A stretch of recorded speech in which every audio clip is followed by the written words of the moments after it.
Hello बच्चों, let's see the question. 2p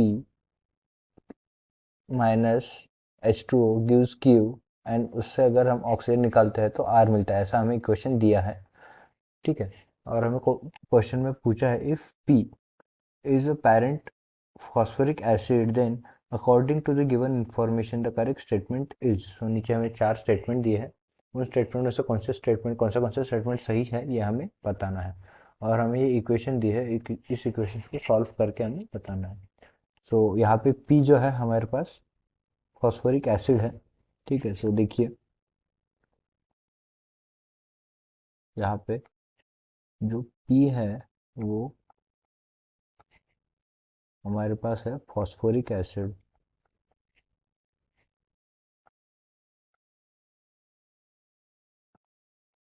ठीक है। इसको अगर हम, ये क्या है हमारा फॉस्फोरिक एसिड।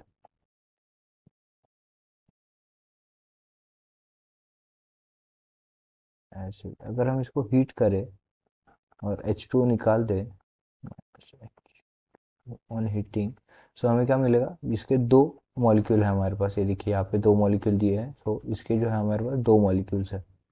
सो हमें क्या मिलेगा, हमें मिलेगा P bond O bond P OH OH double bond O OH OH double bond O। सो ये हमारा हो गया पायरोफॉर्म, पायरो फॉस्फोरिक एसिड।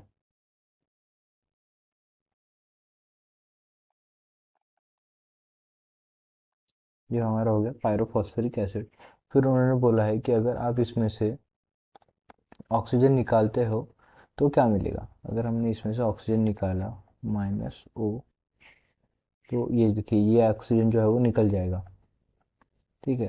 तो अगर ये ऑक्सीजन हमने निकाला तो हमें मिलेगा P बॉन्ड P, यहाँ पे OH, यहाँ पे OH, यहाँ पे OH और यहाँ पे OH, फिर double bond O and double bond O। और ये हमारा हो जाएगा hypophosphoric acid, hypophosphoric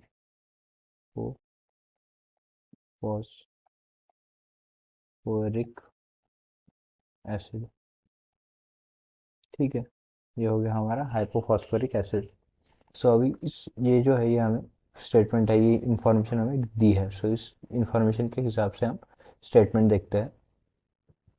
Q is a pyroform and R is a hypoform in a given present oxy acid P। सो ये सही है। ये P Q जो है हमारा पायरोफॉर्म है और R जो है हमारा हाइपोफॉर्म है।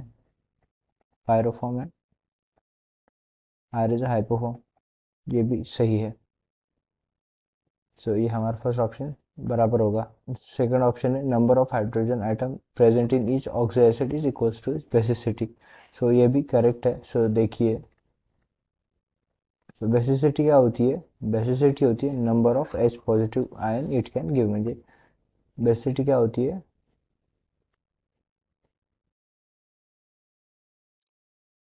बेसिसिटी क्या होती है देखिए, city is number of H positive ion which can be given, means उसकी स्ट्रेंथ कितनी है, वो एच पॉजिटिव आयन देने की स्ट्रेंथ कितनी है। वो जल्दी से एच पॉजिटिव आयन देता है, ज़्यादा एच पॉजिटिव आयन देता है तो वो अच्छा एसिड है, अगर नहीं दे पाता है तो वो बुरा है।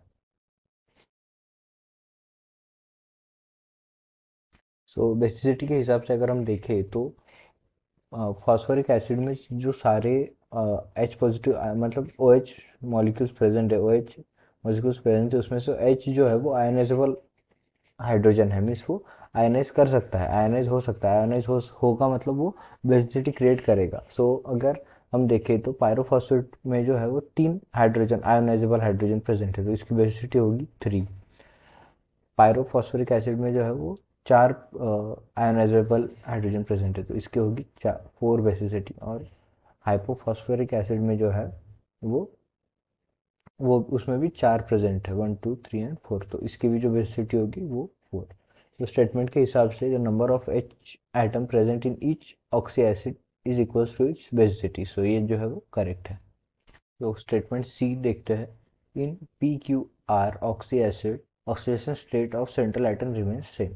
सो हमें अभी पी का जो है ऑक्सीडेशन स्टेट निकालना पड़ेगा। सो देखिए यहाँ पे जो ऑक्सीजन है ये ऑक्सीजन का होगा -2, फिर इस ऑक्सीजन का होगा -1, इस ऑक्सीजन का होगा -1 और इस ऑक्सीजन का होगा -1। सो मिला के इस फॉस्फोरस का क्या होगा, 5 +5 होगा इस ऑक्सीजन और इस फॉस्फोरस का, ठीक है। फिर वैसे ही अगर सिमिलरली यहाँ पे देखें तो इस ऑक्सीजन का -2 होगा, इस ऑक्सीजन का -1, इस ऑक्सीजन का -1 और इस ऑक्सीजन का -1। तो वैसे ही इस फॉस्फोरस का भी +5 होगा, +5। यहाँ पे भी इस ऑक्सीजन इस फॉस्फोरस का क्या होगा, +5 +5, क्योंकि यहाँ पे भी सेम है। फिर यहाँ पे आते हैं, यहाँ पे -2 -1 और -1। यहाँ पे कोई ऑक्सीजन नहीं है, यहाँ पे फॉस्फोरस है और फॉस्फोरस के बीच में कोई भी इलेक्ट्रोनेगेटिविटी नहीं होगी, सो यहाँ पे आएगा +4 और इसका भी क्या आएगा, +4। सो यहाँ पे जो आर है, आर जो है हमारा, ये आर है, ये क्यू है और ये पी है। सो इसमें जो है आर जो है इसमें हमारा ऑक्सीडेशन स्टेट जो है चेंज हो रहा है। इसमें 5 था, इसमें 4 हो रहा है, सो सी ऑप्शन जो है वो इनकरेक्ट होगा। सेम नहीं रहता है, आर में चेंज हो जाता है। All the given oxy oxy acid have P pi D pi bond in their structure, so हमें ये निकालना पड़ेगा। देखिए अभी हम इसका कॉन्फ़िगरेशन निकालते हैं फॉस्फोरस का, ठीक है।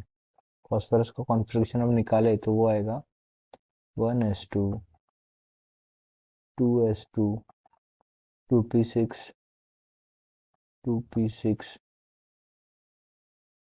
3s2 and 3p3। Ground state में इसका कॉन्फ़िगरेशन आएगा ऐसा, एस ऑर्बिटल इसमें दोनों इलेक्ट्रॉन और ये आएगा पी ऑर्बिटल 1 2 3, इसमें एक एक इलेक्ट्रॉन। अभी अगर एक्साइटेड स्टेट में हम देखें तो एक्साइटेड स्टेट में इसका कॉन्फ़िगरेशन हो जाएगा ऐसा, ये जो एस का इलेक्ट्रॉन है ये इसके डी ऑर्बिटल में जाएगा, मीन्स देखिए यहाँ पे इसके बाद जो पी के बाद जो डी ऑर्बिटल आता है उसमें जाएगा, तो इसका आएगा ऐसे एस, एक इलेक्ट्रॉन,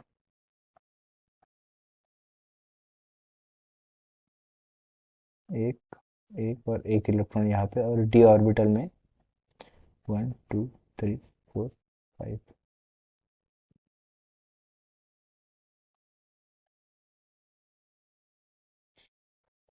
यहाँ पे एक इलेक्ट्रॉन।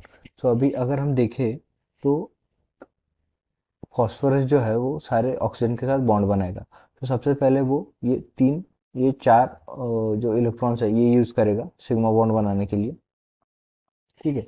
ये समझो 1 2 3 4, ये चार ऑर्बिटल यूज करेगा सिग्मा बॉन्ड बनाने के लिए, और ये डबल बॉन्ड बनाने के लिए ये जो है ये डी ऑर्बिटल यूज करेगा पाई बॉन्ड बनाने के लिए। और हमारा ऑक्सीजन के पास कोई डी ऑर्बिटल नहीं होता, हमारे ऑक्सीजन के पास कौन सा ऑर्बिटल होता है, पी ऑर्बिटल।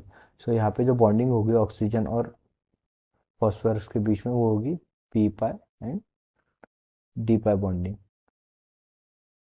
सो ये जो स्टेटमेंट है वो सही है, क्योंकि ऑल ये देखिए यहाँ पे ऑक्सीजन सभी जगह जो है वो ऑक्सीजन के साथ ही बॉन्डिंग हो रही है, किसी और एटम के साथ बॉन्डिंग नहीं हो रही है। सो ये all the oxy acid have P pi D pi bond in their structure, ये जो स्टेटमेंट है ये भी सही है। तो सारे स्टेटमेंट बस डी स्टेटमेंट छोड़ के सारे ए बी डी स्टेटमेंट जो है वो सही है। ये स्टेटमेंट भी सही है, ए स्टेटमेंट, बी स्टेटमेंट भी सही है और डी स्टेटमेंट जो है वो भी सही है। तो इस क्वेश्चन का आंसर होगा A B and D. I hope you understand the explanation. All the best.